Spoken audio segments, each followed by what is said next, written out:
Baie-Saint-Paul a beau être réputé pour son côté artistique, ses œuvres omniprésentes, disons que celle-ci, les dirigeants du train de Charlevoix s'en seraient passés.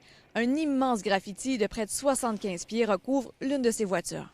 C'est des tracas pour rien, c'est des coûts inutiles. On est un organisme sans but lucratif qui cherche à provoquer, si vous voulez, stimuler l'économie dans Charlevoix. Alors, on trouve ça un peu déplorable d'avoir à gérer ce qu'on ne devrait pas avoir à gérer. Le méfait a été commis dimanche, possiblement par plus d'une personne, alors que le train se trouvait sur la voie ferrée, près de l'atelier où ont lieu les entretiens.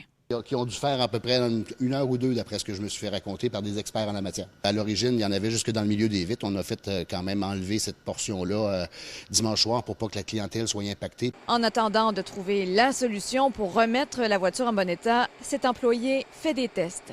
On essaye différents produits pour voir ce qui va permettre d'enlever ce graffiti. Ça ne marche pas. Ça fonctionne pas. Ça ne fonctionne pas du tout. Il n'est pas rare de voir des trains de marchandises être couverts de graffitis. La plupart du temps, ils y restent. Mais dans ce cas-ci, on nous le confirme, ce sera une œuvre éphémère. On ne va pas nécessairement conserver ça comme ça. Éphémère et coûteuse. Effectivement, on parle dans les 4 chiffres.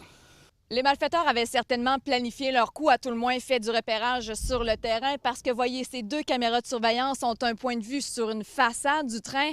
Or, le graffiti, il a été fait sur cette façade-ci, et ici, il n'y a pas de caméra de surveillance.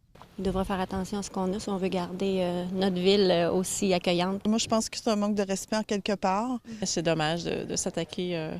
C'est des beaux trains, puis c'est touristique, là. La Sûreté du Québec a ouvert une enquête et même si la région regorge d'artistes, Mario Odette rappelle que ces trains ne sont pas des canevas. André Martin, TVA Nouvelles, Baie-Saint-Paul.